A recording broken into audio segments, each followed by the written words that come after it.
कि आजकल किसी के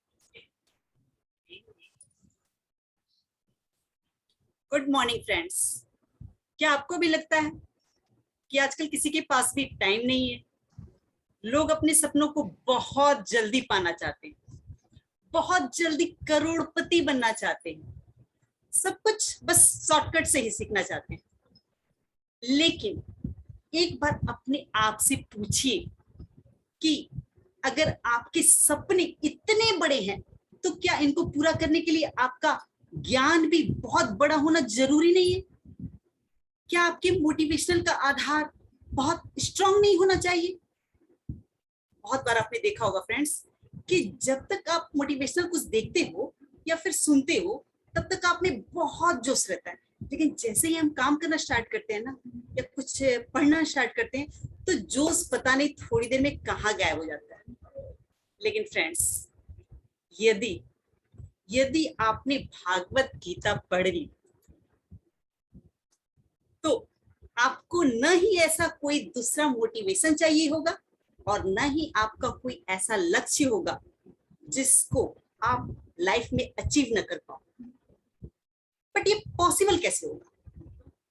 इसके लिए भगवत गीता को बहुत ध्यान से पढ़ करके अपने थॉट्स में बैठाना होगा।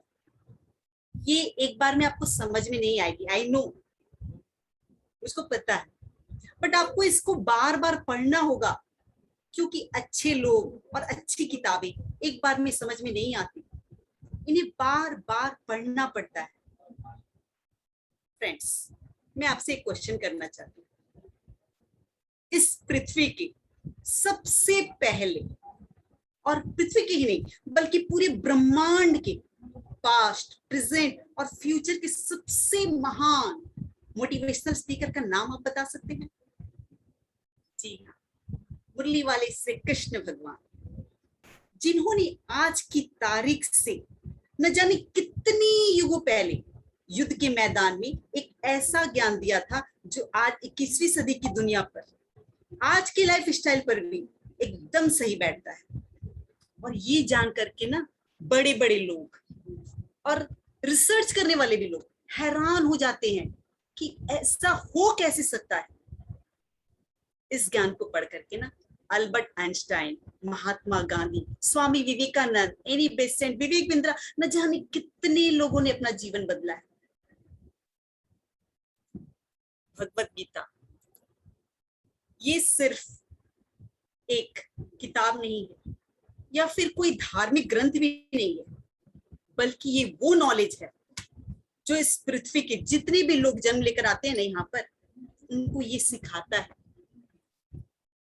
उनको ये सिखाता है कि इस दुनिया में सपने पूरे कैसे किए जाते हैं, पर्सनालिटी कैसे बनाते हैं, हम पॉजिटिव एनर्जी कहाँ से लाते हैं, खुशी वो क्या होती है, कितनी भी बड़ी प्रॉब्लम का सॉल्यूशन कैसे ढूंढते हैं, डिसीजन कैसे लिया जाता है, इमोशनल स्टेबिलिटी कैसे आती है, किसी भी बिजनेस को सक्सेसफुल कैसे बनाते हैं, मेहनत हाँ वो कैसे की जाती है, हम क्या हैं, कौन है, जिंदगी जीने का सही तरीका क्या है, ये ब्रह्मांड कैसे बना, क्या भगवान है, अगर है तो कहाँ है, ये लाइफ रियल है या फिर सपना है?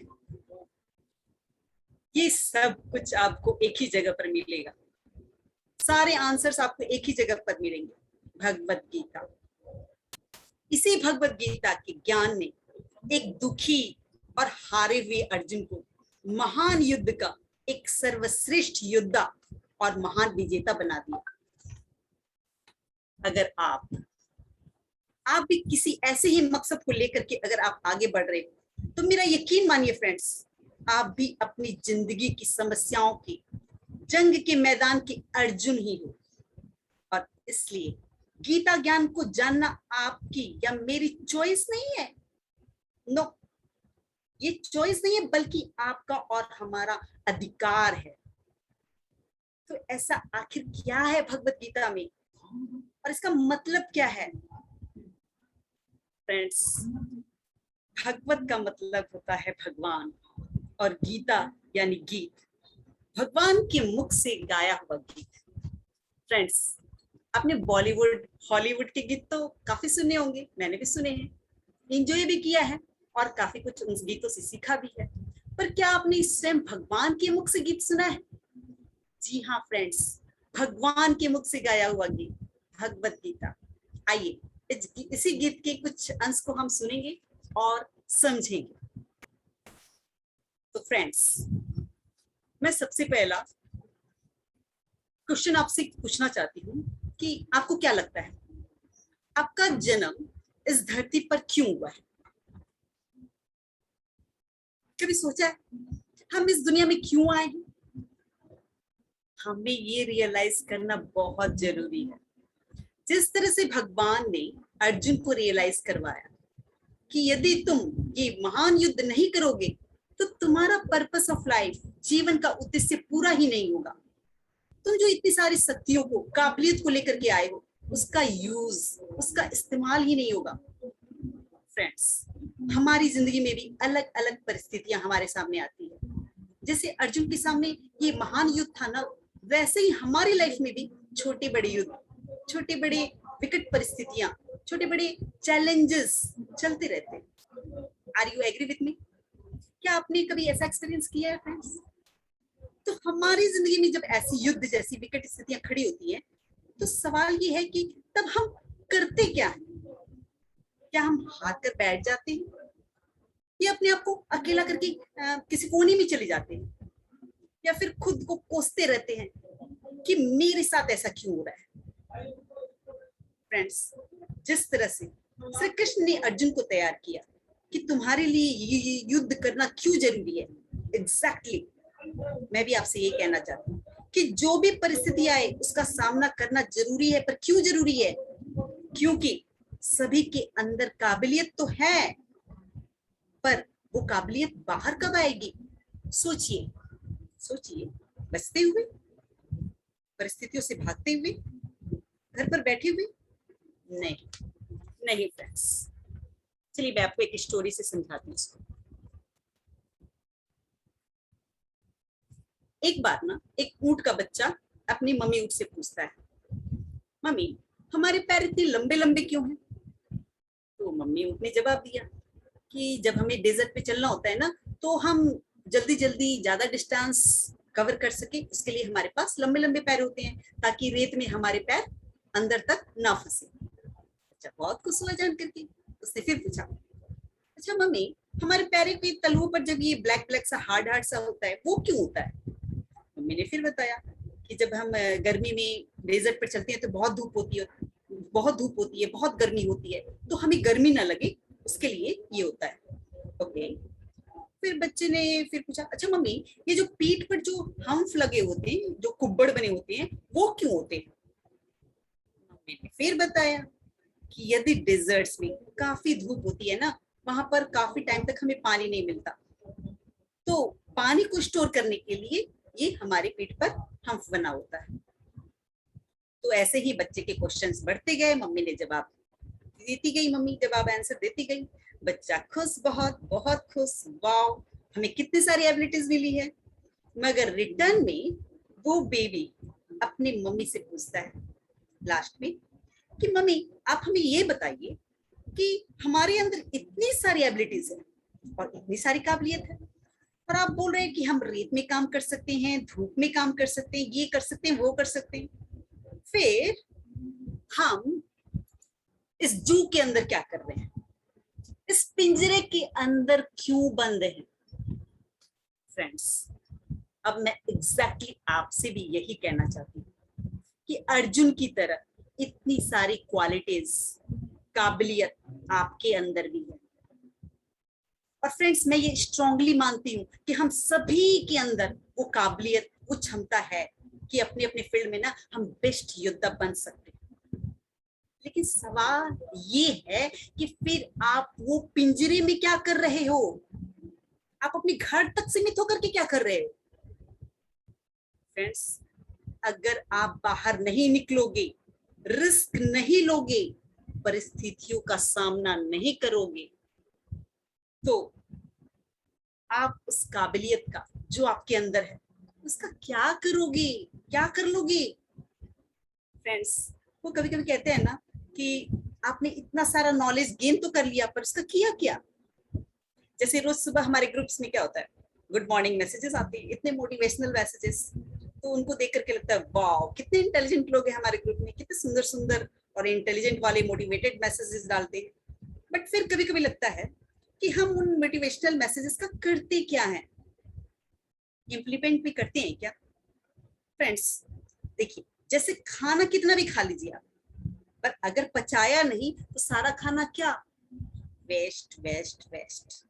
ठीक उसी तरह नॉलेज आप जितना चाहे ले लो, चाहे मर्जी जितना आप मोटिवेशनल ले लो, पर अगर इम्प्लीमेंट नहीं किया आपने तो सारी नॉलेज, सारा मोटिवेशन आपका वेस्ट वेस्ट वेस्ट।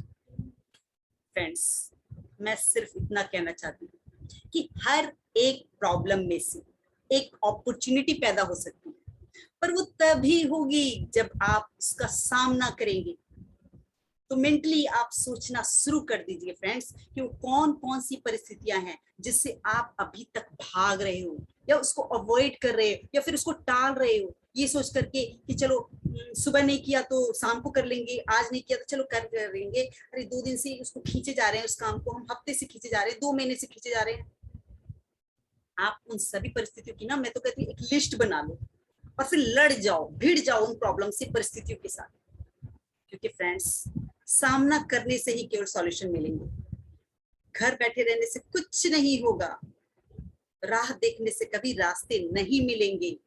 चलना स्टार्ट कीजिए, रास्ते अपने आप बन जाएंगे।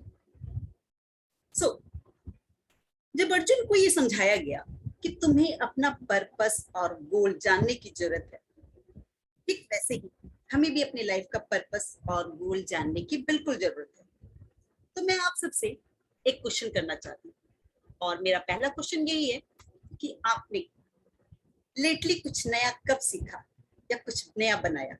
I mean, मैं कहना ये चाहती हूँ कि पिछली बार क्या आपने कुछ नया सीखा या आपने कुछ नया किया, चाहे वो प्रोडक्ट हो, सर्विस हो, आइडिया हो, पेंटिंग हो, म्यूजिक हो, कुछ भी, और नहीं तो कम से कम किचन में कोई नई रेसिपी।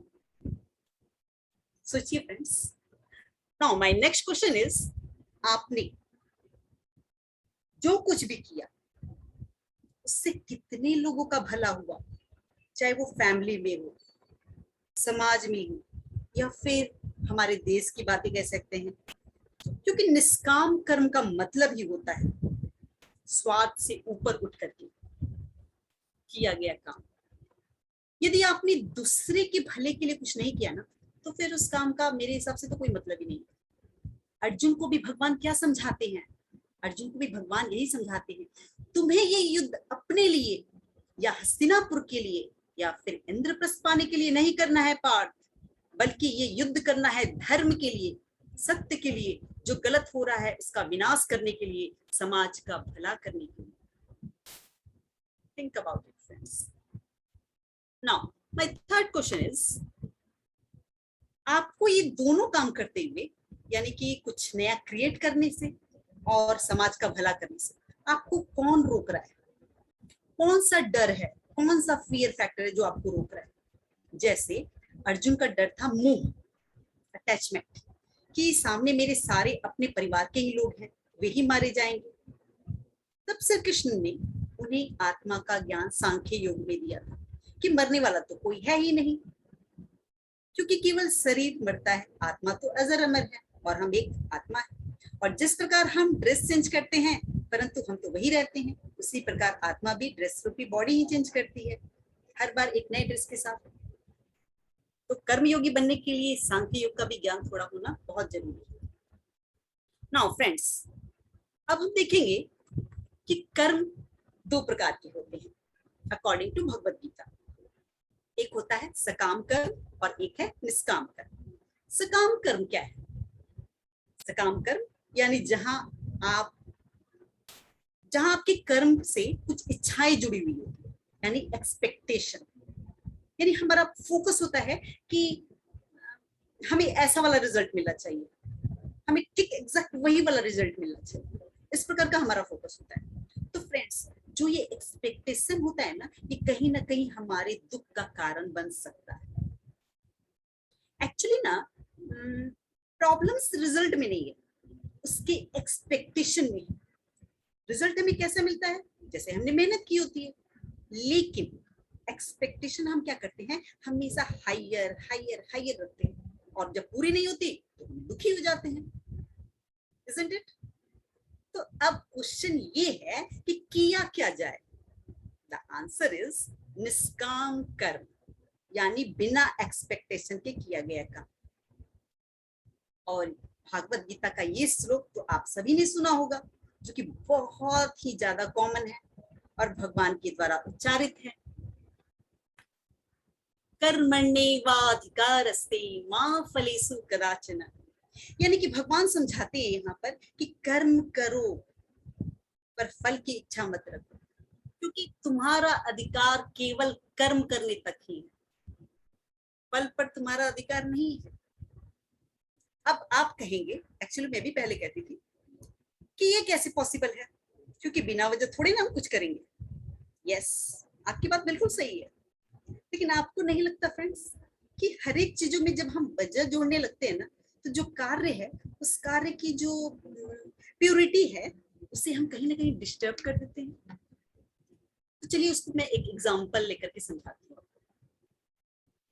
हम सभी के पास बच्चे हैं, ठीक है, और हम सभी अपने बच्चों से बहुत ज्यादा प्यार करते हैं, बच्चों को बड़ा कर रहे हैं, उसे पढ़ा लिखा कर उसे बहुत प्यार कर रहे हैं, उसके सपनों को पूरा करने के लिए एकदम एड़ी चोटी का जोर लगा रहे हैं, बच्चों को सफल बनाने की पूरी कोशिश कर रहे हैं। अब हम अपने सपने भी क्या करते हैं, उन बच्चों के सपनों की आंखों में देखने लगते हैं, उनकी आंखों में अपने सपने देखने लगते हैं, इससे बहुत सारे क्या करते हैं, अब एक्सपेक्टेशन जोड़ लेते हैं कि मेरे द्वारा देखे गए सपने को अब ये मेरे बच्चे पूरे करेंगे, जो मैं नहीं कर पाई ना वो मेरे बच्चे पूरे करेंगे, बड़े होकर के अकॉर्डिंग टू मी, मेरे अनुसार चलेंगे, मेरी देखभाल करेंगे। ये सारा का सारा एक्सपेक्टेशन हम उन बच्चों के साथ जोड़ लेते हैं। और वो भी क्यों जोड़ रहे हैं, क्योंकि हमने उनको इस काबिल बनाया है। हम चाहते हैं कि वो बच्चा मेरा खूब पैसा कमाए, खूब इज्जत कमाए और हमारी देखभाल भी करे, क्योंकि हमने ही तो आखिर इस काबिल बनाया उनको। लेकिन फ्रेंड्स, आप मुझको यहाँ पर ये बताइए कि वो आपका जो बच्चे के साथ प्यार था, वो प्यारी था ना, या फिर एक सौदा था? सोचिए। मैं ये नहीं कह रही कि आप बच्चों को प्यार मत कीजिए, पढ़ाइए मत, मैं ये भी नहीं कह रही कि बच्चा अपने माँ बाप के बड़े होकर देखभाल न करे। मैं सिर्फ ये कह रही हूँ कि आप जो आशा रख रहे हो, जो एक्सपेक्टेशन रख रहे हो, वो प्यार कहाँ था? क्योंकि प्यार तो हमेशा बिना एक्सपेक्टेशन केवल वन वे होता है, केवल वन वे।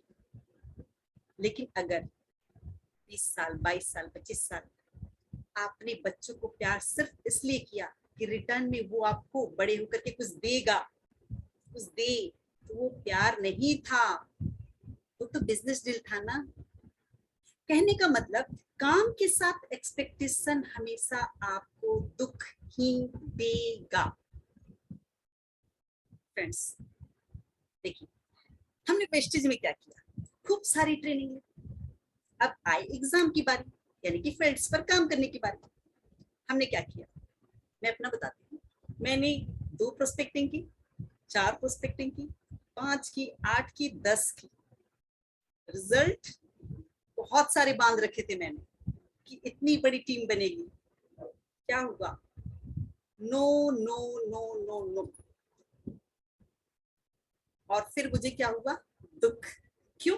क्योंकि मैंने वहां पे एक्सपेक्टेशन बांध रखी थी कि अरे सारे तो मेरे फ्रेंड्स हैं, फटाफट से मान जाएंगे, सबने मेरे को ज्वाइनिंग दे देनी है, लेकिन नहीं मिला, मुझे दुख हुआ, क्योंकि मैंने वहां पर एक्सपेक्टेशन बांध रखी थी। सबके साथ ऐसा ही होता है ना, आई थिंक। चलिए इसी से रिलेटेड थोड़ा सा और इसको बढ़ा के मैं बोलती हूँ। मैंने आज एक प्रेजेंटेशन दी कहीं पर, ठीक है, एक टीम प्रेजेंटेशन दी। मैंने सोचा कि मेरी ज्वाइनिंग आएगी, अच्छी खासी आएगी, और ये सोच करके ही मैंने प्रेजेंटेशन दी। लेकिन अब मैंने तो प्रेजेंटेशन दे दी, अब आती है रिजल्ट की बारी। दूसरे दिन मैंने क्लोजिंग भी की, अब आती है मेरी रिजल्ट की बारी। लेकिन बीच में क्या है, रात है, दूसरे दिन उसका रिजल्ट आने वाला है मेरा। अब ना मैं सोच सोच कर परेशान, ज्वाइन होगा नहीं होगा, नहीं हुआ तो अच्छा हो गया तो पीवी जनरेट करेगा? नहीं करेगा। अच्छा मेरे लेवल्स बढ़ेंगे या नहीं बढ़ेंगे? मेरे चेक्स नहीं बन रहे हैं, कब बनेंगे? बनेंगे या नहीं बनेंगे? अरे दोस्तों, हमने अगर मेहनत की है तो रिलैक्स, अब हो चुका, हमने हमारा प्रेजेंटेशन दे दिया, हमने हमारा काम कर दिया, अब रिजल्ट जो आएगा आएगा। उसके बारे में चिंता कर करके, अपनी नींद खराब कर करके, परेशान होकर करके आप क्या उखाड़ लोगे? क्या कर लोगे, मुझे बताइए फ्रेंड्स।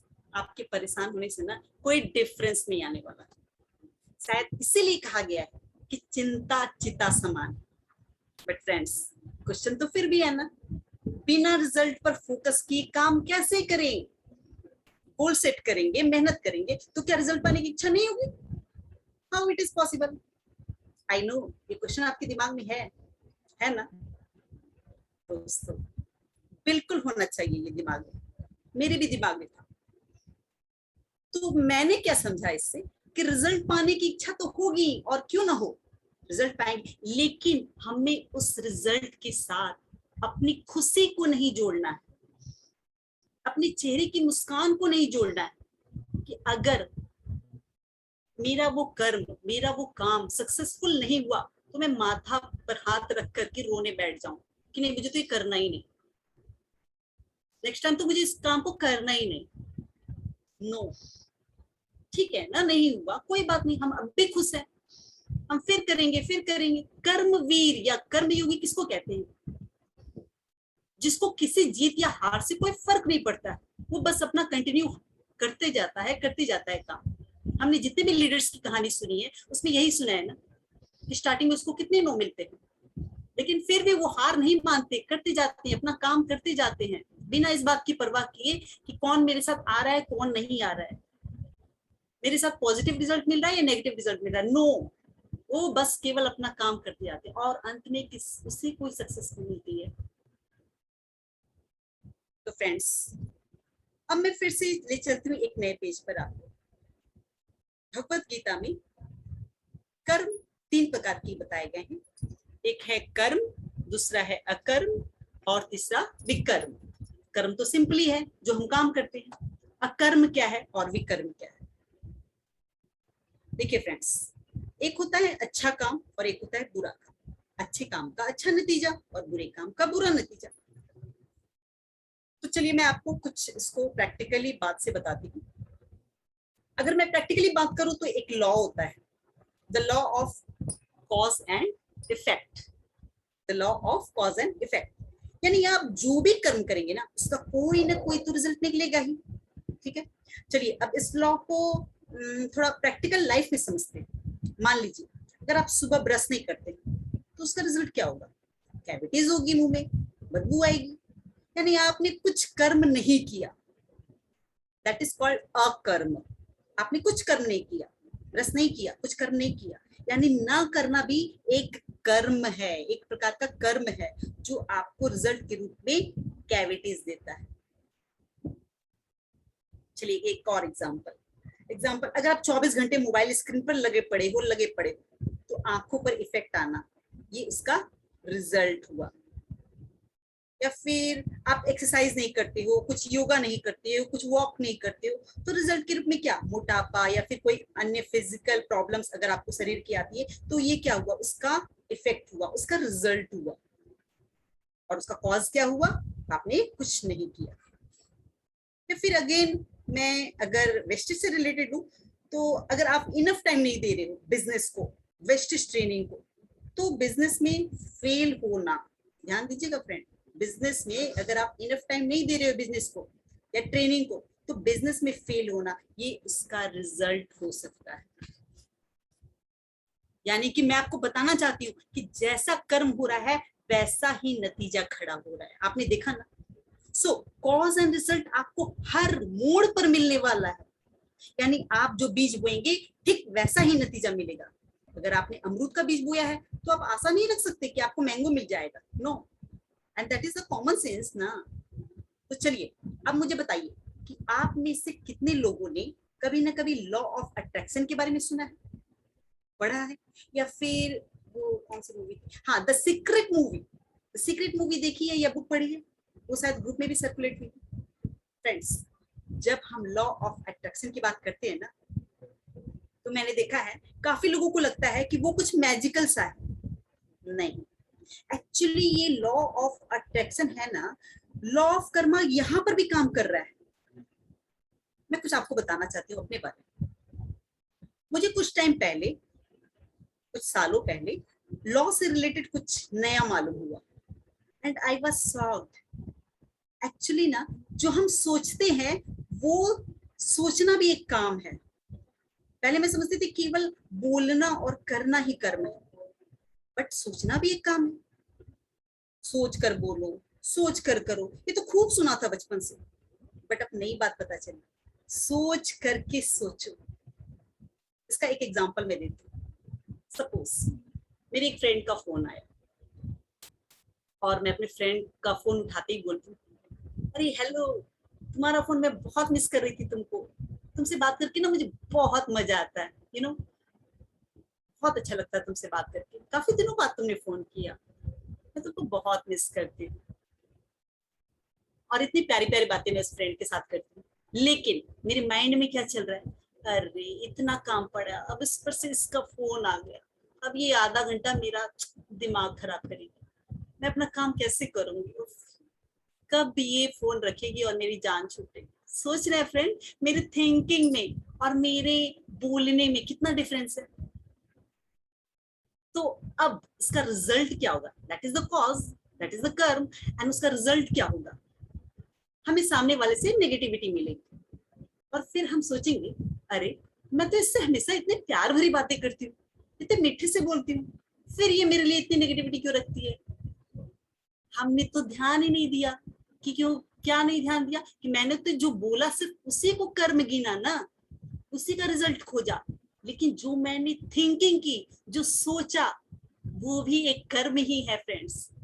उसका रिजल्ट पर तो हमने ध्यान ही नहीं दिया कि उसका भी तो कुछ रिजल्ट होगा ना।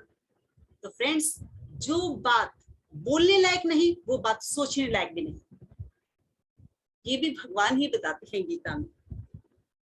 तो आई होप नेक्स्ट टाइम आप ध्यान से बोलेंगे, ध्यान से सोचेंगे। तो हमने जो इंटेंशन रखी बोलते टाइम भी, वो भी क्या है, एक कर्म है, और उसमें से जो नतीजा निकला वो उसका इफेक्ट है। कॉज एंड इफेक्ट, यानी आपको समझना पड़ेगा कि एक्चुअली आप लॉ ऑफ अट्रैक्शन को फॉलो नहीं कर रहे हैं, लॉ ऑफ कर्मा को ही फॉलो कर रहे हैं। यानी फ्रेंड्स, आप दिमाग में अच्छे से बिठा लीजिए कि जो करेंगे, जो सोचेंगे, वैसा ही नतीजा निकलेगा। कहते हैं ना, जैसा सोचोगे वैसा बन जाओगे, और जैसा कर्म होगा वैसा फल पाओगे। चलिए फ्रेंड्स, अब जानते हैं कर्म योग के 8 स्टेप्स जो गीता के माध्यम से निकले हुए हैं, जिसे हम सक्सेस के लिए कैसे अपना सकते हैं। तो यस, फर्स्ट पॉइंट मेरा, डू कर्मा विदाउट एक्सपेक्टेशन, यानी कर्म तो करना है हमको, लेकिन उसके अंदर हमारी कोई एक्सपेक्टेशन, आशा नहीं होनी चाहिए, वरना क्या होगा, वो दुख का कारण बनेगा।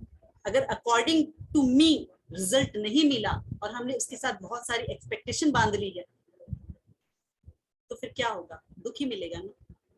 तो हमें कर्म तो करना है, लेकिन उसके साथ अपनी खुशी को नहीं जाने देना है, अपने चेहरे की मुस्कान को नहीं खोना है। आज मैंने एक सेशन लिया, उस सेशन में मैंने बहुत आशाएं की थी कि इतने पार्टिसिपेट्स, मेरे पूरे लीडर्स तो आएंगे ही आएंगे, नहीं आए, तो क्या करूं, मैं अपनी खुशी खो दूं? अरे नहीं, मेरा काम है सेशन देना, केवल मैं सेशन केवल दूंगी, आए ना आए कोई फर्क नहीं पड़ता। ठीक है, तो अब आप समझ गए होंगे कि do Karma without expectation. Now my next point is, अपनी जिम्मेदारियों से नहीं भागना है। जैसा कि अर्जुन ने भगवान से पूछा कि मैं अच्छा कर्म करूं तो मैं अहंकार से बंध जाता हूं, और बुरा कर्म करूं तो पाप से बंध जाता हूं, तो मैं कर्म ही ना करूं ना, सन्यासी ले लूं। बट भगवान कहते हैं कि इस दुनिया में सभी का एक रोल है, एक ड्यूटी है, एक जिम्मेदारी है, और आप उस जिम्मेदारी से भाग नहीं सकते जैसे फॉर एग्जाम्पल हम सभी इस दुनिया में हैं, ठीक है, और हम सभी का कोई ना कोई रोल है। मैं एक बंदी अकेले हूँ, लेकिन मेरा बहुत सारा रोल है। क्या है? मैं एक किसी की बेटी हूँ, ठीक है, किसी की पत्नी हूँ, किसी की माँ हूँ, किसी की बहू हूँ, बिजनेस के अंदर किसी की अपलाइन हूँ, किसी की डाउनलाइन हूँ, किसी की लीडर हूँ।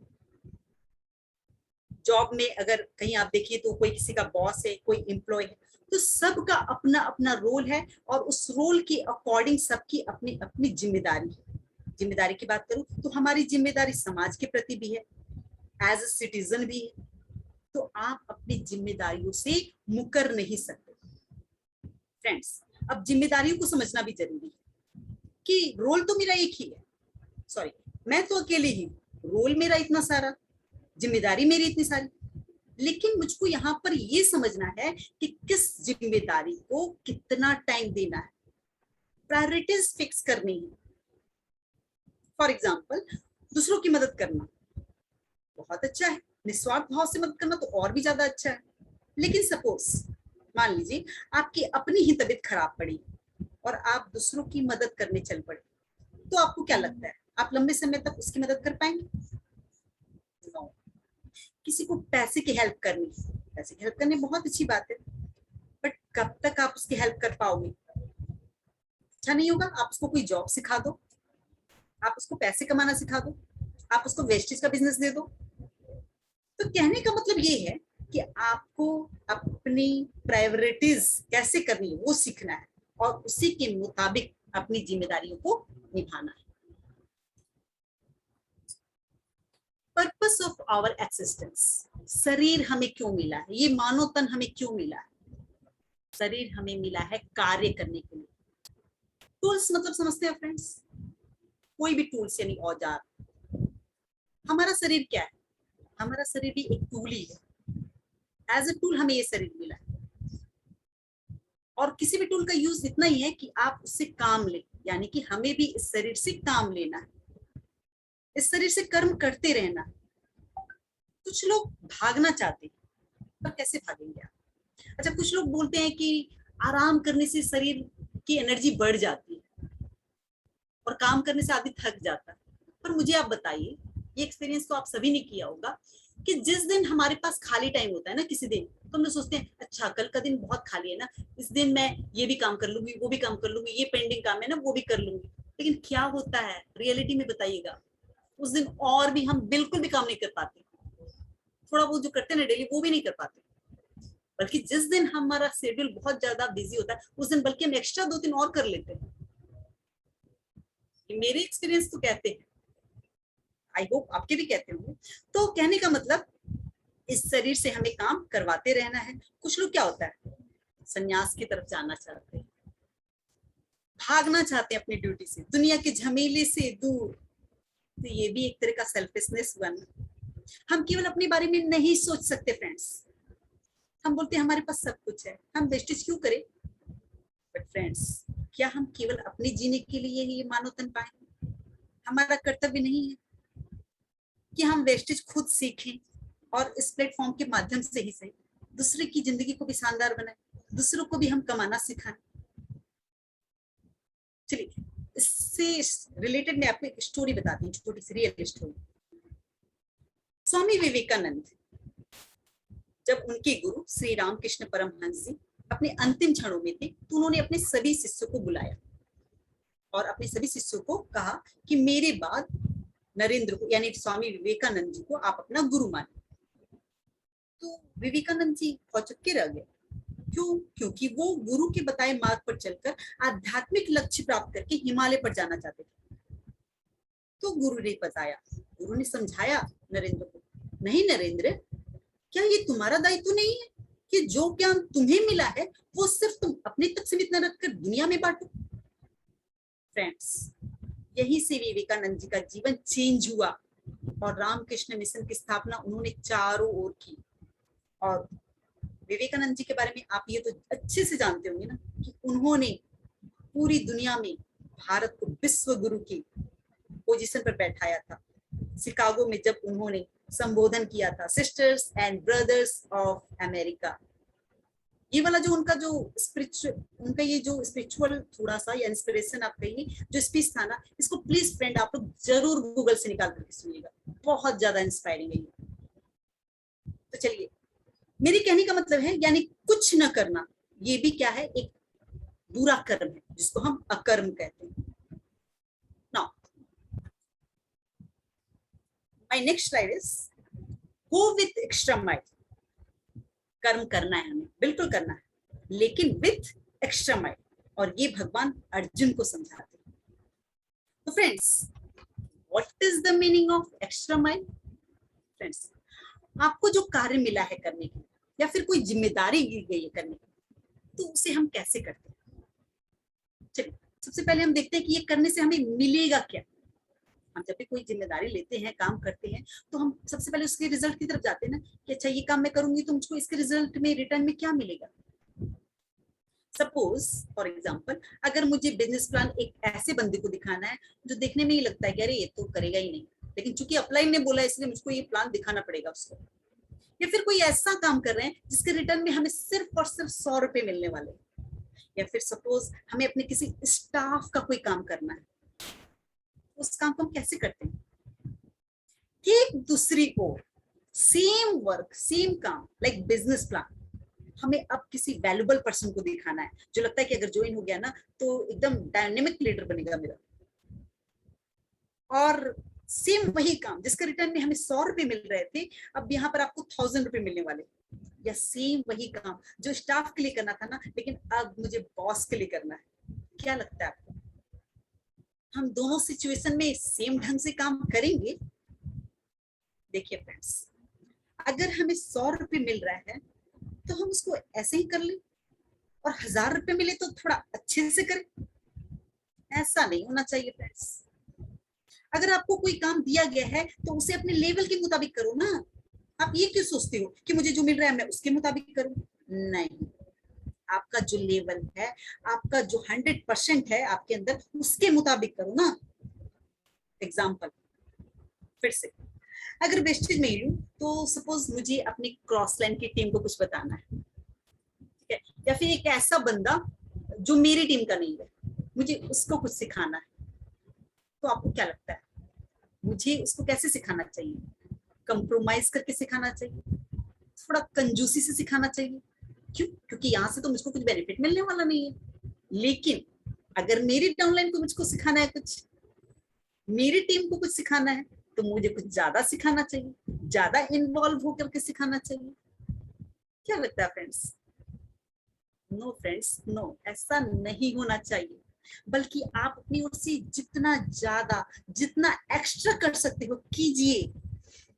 सी, अगर आप कोई काम कर रहे हो और आपको कोई देखने वाला नहीं, तो सिर्फ उस वजह से आप उस काम को ढंग से ना करो, या फिर कोई सुपरवाइज नहीं कर रहा है तो जैसे भी काम कर लो, ये नहीं होना चाहिए फ्रेंड्स। लाइक एक एग्जांपल और लेते हैं। मान लीजिए मुझे कहीं पर सफाई का काम मिला है किसी ऑर्गेनाइजेशन में, तो सिर्फ इसलिए कि कोई मुझको देख नहीं रहा है तो मैं केवल ऊपर ऊपर से सफाई कर लूं, वो कोने कोने में थोड़े बहुत जो कचरे पड़े हैं या सामान के नीचे जो कचरा पड़ा है उसको मैं यूं ही छोड़ दूं? नहीं, दैट इज नॉट गुड। या आप दुनिया के सामने तो दिखावा करते हो कि देखो मैं कितना ज्यादा काम करता हूँ, कितना ज्यादा काम करती हूँ, और वैसे आप फ्री बैठे रहते हो, तो उसका तो कोई मतलब ही नहीं है। फिर बेसिकली यदि आपको कोई देखने वाला नहीं है, कोई कुछ कहने वाला नहीं है, और इसलिए यदि आप अपना बेस्ट ना दें, तो फिर उसका कोई लॉजिक नहीं, फिर आप कर्मयोगी बन ही नहीं सकते। सो उसे आप अपनी जिम्मेदारी समझिए, एक अच्छी नीयत से कीजिए।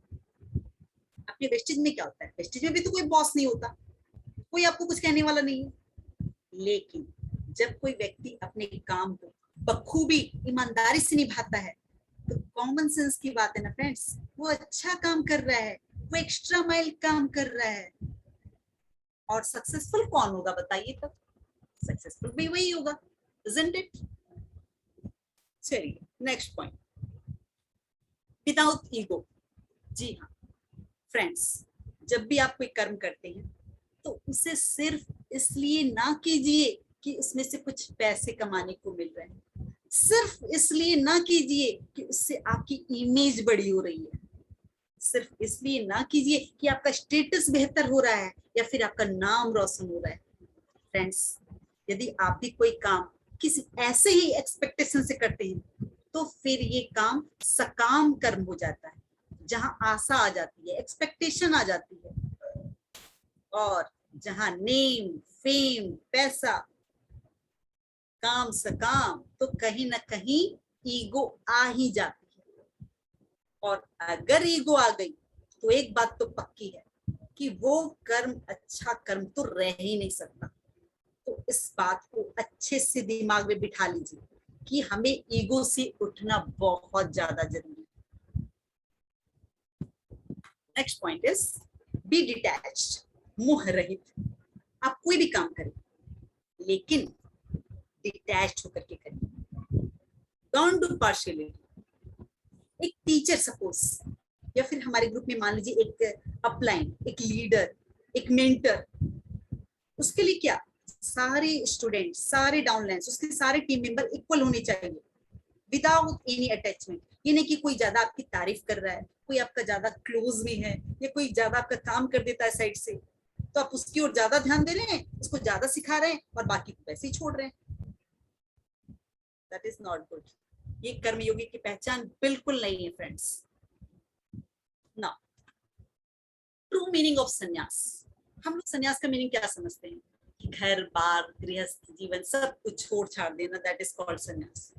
लेकिन नहीं, भगवान ने स्पष्ट रूप से अर्जुन को बताया है।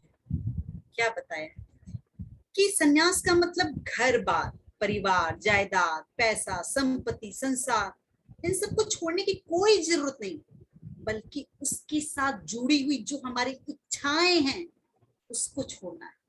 इच्छाओं को छोड़ने का मतलब हमारी खुशी, हमारी खुशी इन चीजों से नहीं जुड़ी होनी चाहिए, क्योंकि खुशी खो गई मानो सब खो गया। मैं इसका एक एग्जांपल देती हूँ आपको। सपोज मेरे पास एक नया फोन आया, नया फोन लिया मैं, वो भी एप्पल का, ब्रांडेड। ब्रांडेड आप समझ रहे हैं, बहुत महंगी हो, और मैं बहुत खुश इस फोन को लेकर के, बहुत ज्यादा खुश। मैंने अपने फ्रेंड्स को दिखाया, अपने रिलेटिव्स को दिखाया, सबने वाह वाह की, तारीफ की, मैं भी बहुत ज्यादा खुश। और उसको एकदम साफ साफ करके, एकदम पूछ पूछ करके, एकदम मतलब उसको एकदम, उसको सजा करके रख रही लाइक स्मॉल बेबी, ठीक है। लेकिन वो कितने दिनों तक, आप सबने फील किया होगा ऐसा, जब भी कुछ नया चीज लेकर के आते हैं तो ऐसी ही खुशी होती है ना, उसको खूब सजा सजा करके रखते हैं, सबको दिखाते हैं, खुद भी खुश होते हैं, लोगों से तारीफ लेते हैं। लेकिन फ्रेंड्स, एक बात मुझको बताइएगा, ये खुशी हम कितने दिनों तक रखते हैं अपने पास? 1 महीने, 2 महीने, 6 महीने, साल भर, मैक्सिमम साल भर। फिर क्या? फिर नई चीजों को तलाशते हैं। हमें समझना होगा फ्रेंड्स, ये फोन हमें कंफर्ट दे रहे हैं, मेरे लिए एक वैल्यू क्रिएट कर रहे हैं, पर ये मुझे खुशी दे ही नहीं सकती। लाइक एक गाड़ी, सपोज मेरे पास एक बीएमडब्ल्यू आ गई, अब बीएमडब्ल्यू को, वाओ बीएमडब्ल्यू, मैं इसकी बैठ गई, अब तो मुझे कोई दिखाई नहीं दे रहा, खुश, महा खुश, लोगों को दिखा रही हूँ, इसको दिखा रही हूँ, उसको दिखा रही हूँ, बहुत ज्यादा खुश। कितने दिनों तक? 2 महीने, 4 महीने, उसके पास एक स्क्रैच लग गया, अब क्या हुआ? खुशी मेरी गायब, दुखी हो गए। या फिर अगर परमानेंट गाड़ी में खुशी होती तो कहने का मतलब ठीक है, गाड़ी चलिए, पहले दिन की बात नहीं करती, गाड़ी है मेरे पास, मैं बहुत ज्यादा खुश हूँ, उसी गाड़ी में बैठी मैं बहुत ज्यादा खुश, म्यूजिक प्लेयर से म्यूजिक सुन रही हूँ, लेकिन अचानक से मुझे फोन में बैठे बैठे एक कॉल आ जाता है, उस कॉल में सपोज मेरे किसी क्लोज की डेथ की खबर आती है। क्या आप सोचते हैं आप अब भी खुश हैं? अब भी खुश रह पाएंगे आप? गाड़ी तो वही है जो हमें इतनी खुशी दे रही थी, और हमें लग रहा था कि हमारी खुशी का कारण गाड़ी है। आपको क्या लगता है, हम अभी खुश हो पाएंगे? नहीं, नहीं खुश है। क्यों नहीं खुश है भाई? गाड़ी तो अभी वही है, क्योंकि खुशी हमारे अंदर है, खुशी बाहर किसी चीज में है ही नहीं। समझ रहे हैं फ्रेंड्स? लेकिन इसका ये मतलब बिल्कुल नहीं है कि हमें गाड़ी नहीं चाहिए, चाहिए भाई, हमारे कंफर्ट के लिए बनी है, हमें बिल्कुल चाहिए, हमारे यूज करने के लिए बनी है, तो हमें चाहिए। मोबाइल हमें चाहिए, पैसे हमें चाहिए, मोटिवेशनल ट्रूथ है वो तो, बिल्कुल चाहिए। 10 लाख रुपए महीने चाहिए भाई, इससे कम तो चाहिए ही नहीं हमें। लेकिन केवल और केवल इतना समझना है कि उसके साथ हमें अपनी खुशी, अपने चेहरे की मुस्कान को अटैच नहीं करना। That's it. इसी से रिलेटेड एक एग्जांपल और मैं लेना चाहूंगी। आज मैंने ब्रॉन्ज डायरेक्टर का लेवल किया, ठीक है, और मुझे 20,000 का चेक आया। बहुत ज्यादा खुश, मैं बहुत ज्यादा खुश। लेकिन अगले महीने ये चेक मेरा हो गया 2,000 का। अब अब मैं दुखी हो गई। तो माय डियर फ्रेंड्स, खुशी हमारे भीतर है। कार्य करें, जरूर करें, क्योंकि हम सब भी अर्जुन की भांति कर्म योगी ही हैं। लेकिन उस कार्य के रिजल्ट के साथ अपनी खुशी को मत जोड़िए। 20,000 का चेक आया तो यस, एंजॉय कीजिए और मेहनत कीजिए आगे के लिए। लेकिन अगर 2,000 का है ना, तब भी कोई फर्क नहीं पड़ना चाहिए, बल्कि देखना है कि कमी कहाँ रह गई और उसको सुधारेंगे। That's it. ये ना कि रोने बैठ जाए, अरे ये तो बिजनेस ही बकवास है, यहाँ कुछ नहीं होगा। अरे नहीं, नहीं फ्रेंड्स,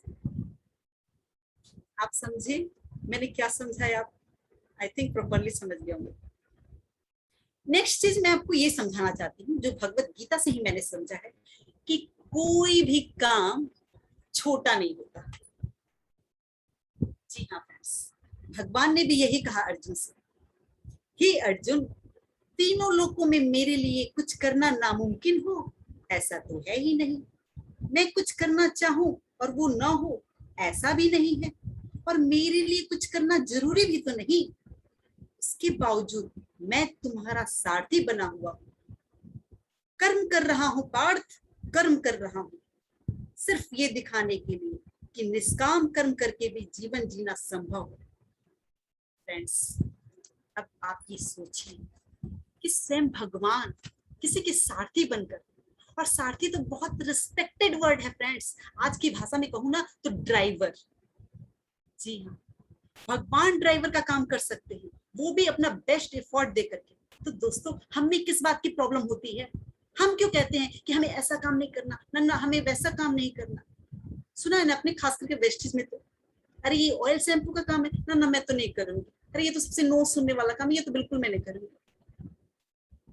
बट फ्रेंड्स, जब स्वयं भगवान कोई काम को छोटा काम नहीं मानते, तो हम क्यों मानते? हमारा काम सिर्फ इतना ही है, कर्म करना, कर्म योगी बनना। हैप्पीनेस अनहैप्पीनेस से ऊपर उठकर केवल कर्म कीजिए। दोस्तों, आज की ये दुनिया ना कर्म भूमि, कर्म और मेहनत का सिद्धांत सबके लिए एक जैसा है। गीता में भगवान के वचनों को इसलिए सबको फॉलो करना चाहिए, ताकि अपने कर्म स्थल के अर्जुन बन करके हम अपने लक्ष्य को भेद सके, हम अपने लक्ष्य को हासिल कर सके।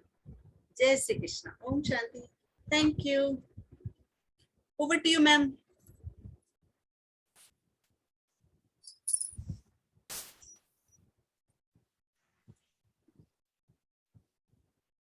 thank you, and thank you so much, Kavita ji.